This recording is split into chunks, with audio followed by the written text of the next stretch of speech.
Shalom, brothers and sisters from wherever you're watching us from. Welcome to this beautiful new episode. And last time we were able to look at the story of the cupbearer or the chief cupbearer, the chief baker of Pharaoh and Joseph. And we were seeing, or we were looking at how Joseph, God used him actually to interpret their dreams. And we were talking about the capabilities and the talents that God has bestowed upon us, and the fact of recognizing that it is Him who is working through us and not ourselves. And may He continue helping us to affirm those truths in our minds. Today we look at chapter 41 of this book, and my Bible has given it an heading, the Pharaoh's dream. The Bible records, when 2 years had passed, Pharaoh had a dream. He was standing by the Nile, when out of the river there came out 7 cows, sleek and fat, and they grazed among reeds after them. 7 other cows, ugly and gaunt, came up out of the Nile and stood beside those on the river bank. And the cows that were ugly and gaunt ate up the 7 sleek fat cows. Then Pharaoh woke up. He fell asleep again and had a second dream. 7 ears of corns, healthy and good, and were growing on single stalk. After them, 7 other ears of corn sprouts, thin and scorched by the east wind. The thin ears of corn switched up the 7 healthy full ears. Then Pharaoh woke up, and it had been a dream. In the morning, his mind was troubled, so he sent for all magicians and wise men of Egypt. Pharaoh told them his dreams, but no one could interpret them for him. Then the chief cupbearer said to Pharaoh, "Today I am reminded of my shortcomings. Pharaoh was once angry with me, with the servants, and he imprisoned me and the chief baker in the house of the captain in the guard. Each of us had a dream the same night, and each dream had meaning of its own. Now a young Hebrew was there with us, a servant of the captain of guard. We told him our dreams, and he interpreted them for us, giving each man the interpretation of his dream. And this turned out exactly as he interpreted them to us. I was restored to my position, and the other man was impelled." So Pharaoh sent for Joseph, and he was quickly brought from the dungeon.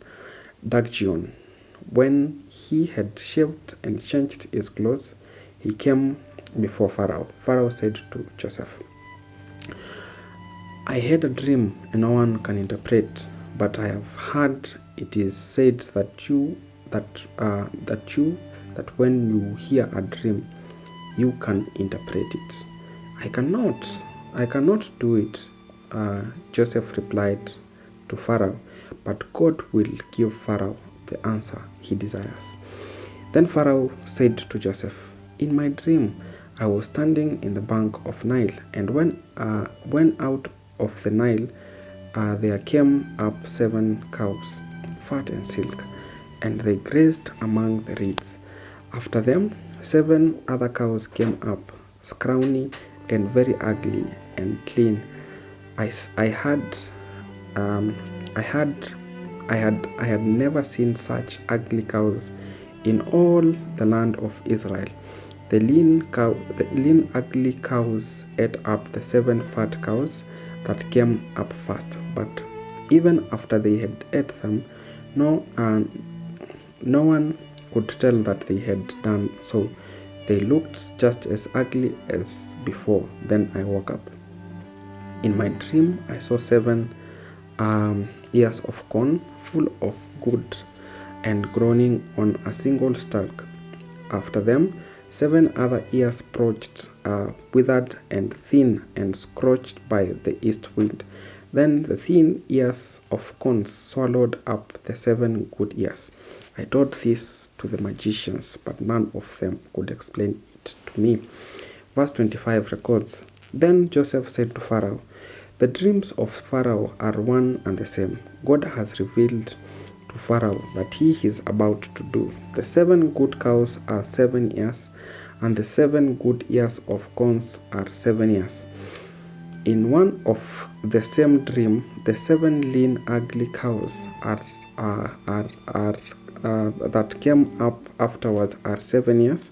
So are the 7 worthless ear of corn scorched by the east winds. They are 7 years of famine. Verse 28 records, It is just as I said to Pharaoh. God has shown Pharaoh what he is about to do. 7 years of great abundance coming throughout the land of Egypt, but 7 years of famine will follow them. Then all the abundance in Egypt will be forgotten, and famine will revenge the land. And the abundance in the land will not be remembered, because the famine that follows it will be so severe.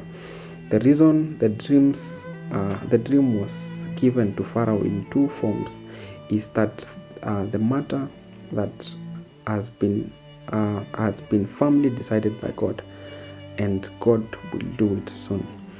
Verse 33 records, And now let Pharaoh look for this discerning and wise man. Put him in charge of Egypt. Let Pharaoh appoint commissioners over the land, and take 1/5 of the harvest of Egypt during the 7 years of abundance. They should collect all the food of the good years that are coming, and store up the grains under the authority of Pharaoh, to be kept in the cities for food. And food should be held in reserve for the country, to be used during the 7 years of famine that will come upon Egypt, so that the country may not be ruined by the famine. Then the plan seemed good to Pharaoh and all his officials. So Pharaoh asked them, Can we find anyone like this man, one whom is the Spirit of God?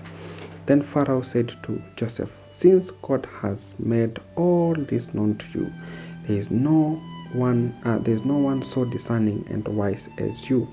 You shall be in charge of my palace, and all my people are to submit to your orders. Only with respect to the throne will be greater than you. Verse 41 records, So Pharaoh said to Joseph, Here, I hereby put you in charge of the whole land of Egypt. Then Pharaoh took his signet ring from his finger and put it on Joseph's finger. He dressed him on the robe of fine linen and put a gold chain around his neck. He made him ride on a chariot of his second as his second in command. And the people shouted before him, Make way! Thus he put him in charge of the whole Egypt. Verse 44 records, Then Pharaoh said to Joseph, I am Pharaoh, but without your word no one will lift hand or foot in all Egypt. Pharaoh gave Joseph the name Zephanath Paner, and gave him Asenath, daughter of Potiphera, the priest of On, to be his wife. And Joseph went throughout the land of Egypt.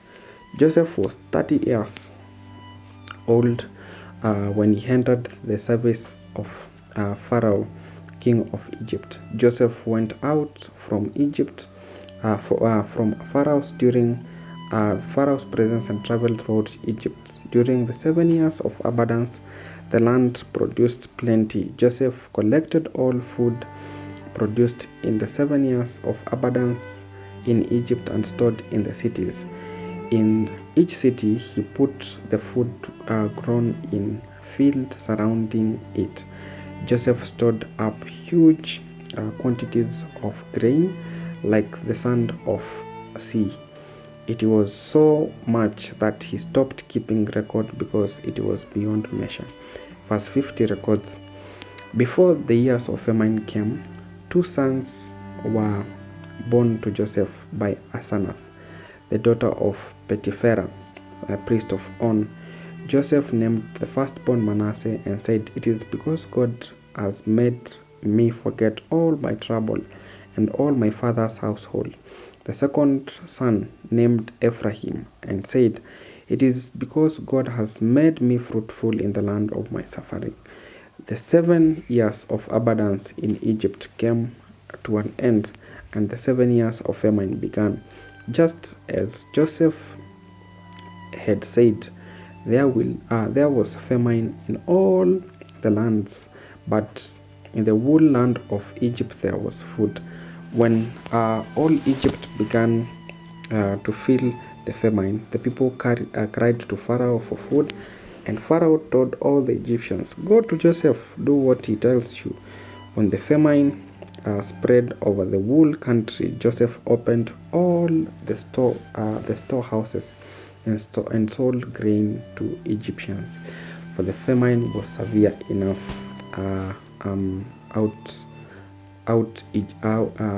throughout Egypt, and all the world came to Egypt to buy grains from Joseph because the famine was severe everywhere.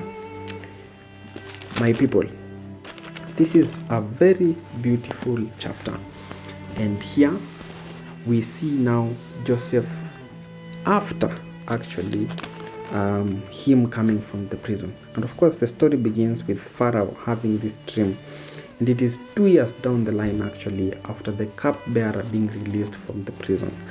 And at this time actually Pharaoh gets these 2 dreams. Of course he calls magicians, the wise men from around, and says, hey, can you interpret this? And of course I think God had closed their minds. They could not interpret this because God actually wanted to showcase this young man called Joseph at this time. And the cupbearer says, this reminds me actually of my trouble when the Pharaoh was angry with me and the chief baker. We had a dream, and of course there's this young Hebrew man who interpreted this dream for us. And the Bible records that actually Pharaoh sent for him. Guy came, he was given good clothes, of course refreshed, and went in front of Pharaoh, and he said, I have heard actually that you interpret dreams. This young man actually in verse 16 says, I cannot do it. Joseph replied, but God will give Pharaoh the answers he desires. And now, of course, Pharaoh gives him the 2 dreams, and he tells him actually what it's like. And of course, Joseph interprets the dreams exactly the way they were supposed to be. And he says the first 7 years, it is the year of plenty. And the last 7 years, there will be a big famine actually in Egypt. And actually, we need to look for a place whereby we can store food. And he advises Pharaoh in verse 33 and says, and now let Pharaoh look for a discerning and wise man, put him in charge of the land of Egypt. Let Pharaoh appoint commissioners of the land and take 1/5 of the harvest of Egypt during the 7 years of abundance.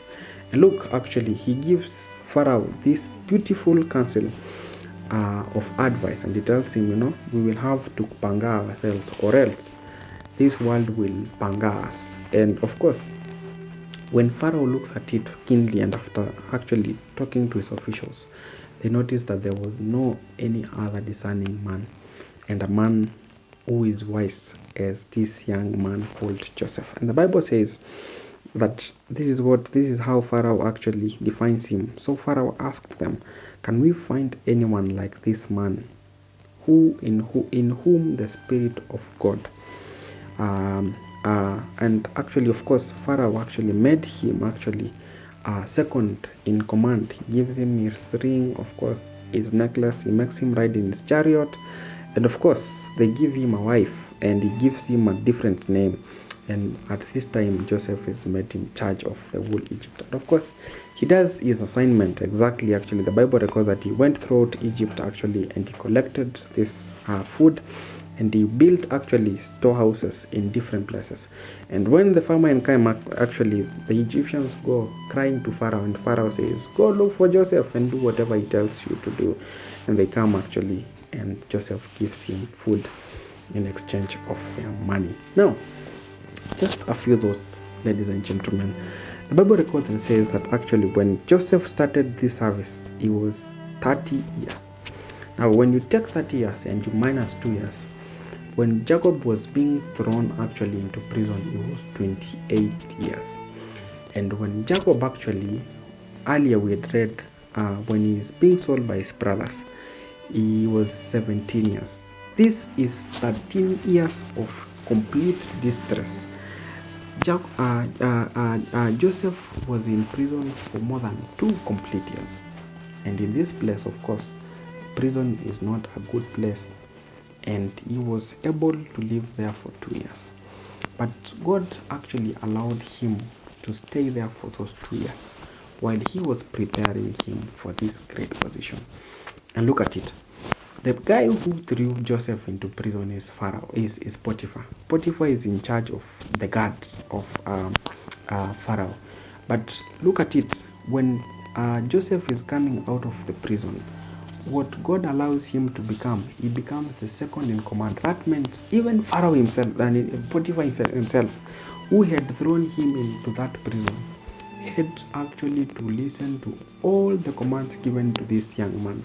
And actually the Bible records that Pharaoh says, I am Pharaoh, but without your word, no one will lift hand or foot in all Egypt. In short, he was saying, whatever you tell me to do, I will do. And look at him actually, from a prisoner to second in command. What a God. And brothers and sisters, this is just to show us the importance of being patient with God. Sometimes it might look like he's taking quite a while to come into our rescue or for our rescue.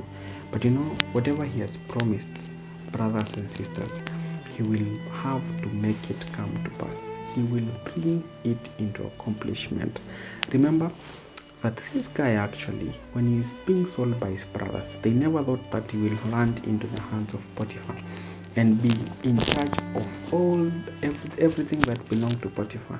And when Potiphar is throwing him into prison, he never knew that actually he will be made actually to be in charge of that prison.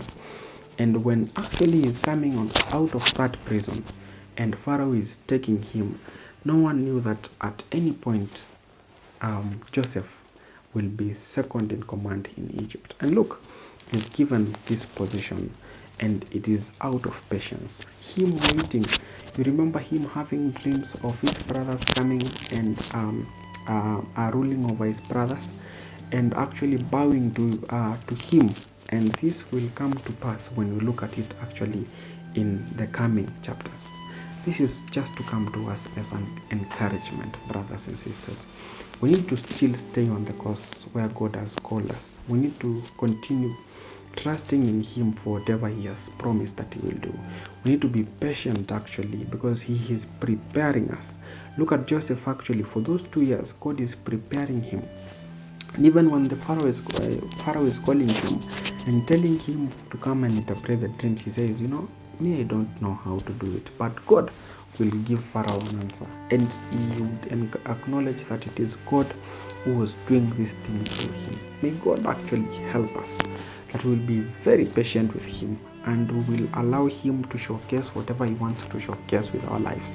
We'll allow him actually to work in us and to work through us, that people will see actually the amazing things that he's doing actually to our lives, and they will be able to testify of his goodness and mercies upon our lives. May we allow God actually to lead us. May we allow him actually to do things in accordance to his actually will, that in all things we are sure, and we are sure that we will emerge victorious. It doesn't matter how much the pain is. It doesn't matter actually where he's going to send us. It doesn't matter actually how the affliction will be. It doesn't matter actually how the deep the ditch we will get into, but so long as he is on our side, so long as he is with us, we will emerge victorious, and he will be with us. May we be encouraged, brothers and sisters, in all the situations that we are in, that he is not late. He doesn't come early or late, but let us ensure that we are with him in everything that we do. May he bless us. May we be with us. The Bible writes, actually, it is recorded in Philippians 1. It says, he who that began the good work in us, he is faithful to bring it into accomplishment. May we be encouraged by these words that he will bring everything he began in our lives into accomplishment. And he will not just bring it into accomplishment, he will give us success. He will do it in a mighty way that people will see and marvel at his doing, and they will always, always, always give glory back to him, because he has done greatly into our lives. May he bless us, may he be with us, may he guide you and be with you in all things. Shalom.